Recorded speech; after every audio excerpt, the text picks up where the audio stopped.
Kenapa kamu harus berpikir positif tentang Tuhan? Sekali berpikir tentang negatif, itu bahaya betul. Misalnya begini, kamu berpikir, tak rewangi, jadi kiai, sujud, rukuk, ternyata aku tetap lebu neraka. Gunanya apa?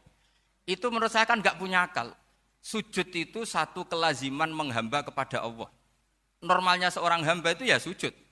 Kemudian gara-gara kamu ingin masuk surga, terus logika kamu dibalik. Gunanya apa saya sujud? Ternyata saya masuk neraka.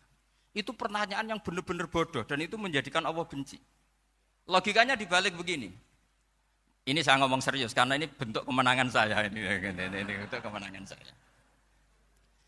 Saya berkali-kali ngomong di kota pelajar di Jogja karena banyak pengujinya juga. Bukan sekedar pendamping tapi penguji. Banyak yang profesor, bukan sekedar dokter, banyak yang profesor. Jadi ya ini dokter. Begini, saya pernah ditanya sama seorang dosen, Gus, saya ini ngaji hadis banyak, tapi ada yang saya tidak paham, yaitu mangkola la ilaha illallah dakhalal jannah, ada kalimat wa in zana wa in saraka.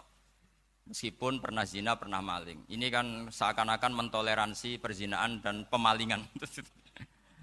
Terus saya bilang, oh makna hadis itu seperti ini. Jadi kebenaran absolut, kebenaran yang mutlak itu tidak akan terganggu oleh status perilaku seseorang. Saya berkali-kali memberi contoh.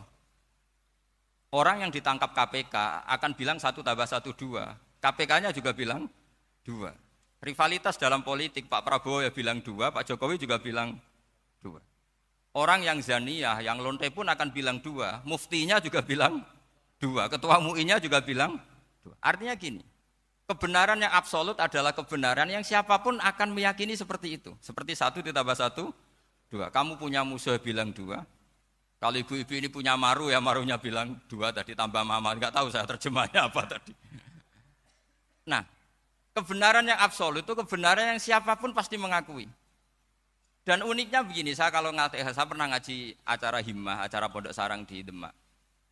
Kalau kamu bilang 1 ditambah 1 menjadi 2, untuk mengatakan 2 itu kamu butuh hadiah enggak? Mereka semua jawab enggak. Kita semua enggak saja mengatakan tembok itu putih. Kenapa? Karena memang putih. Kita mengatakan 1 tambah 1 2 karena memang kita tanpa presentasi dapat hadiah, dapat penghormatan. Kenapa untuk mengatakan Allah itu Tuhan kita butuh surga? Memangnya kalau tidak ada surga Allah tidak jadi Tuhan? Ini problem orang soleh-soleh yang terlalu pesimis. Makanya nanti orang-orang soleh itu masuk surganya berat.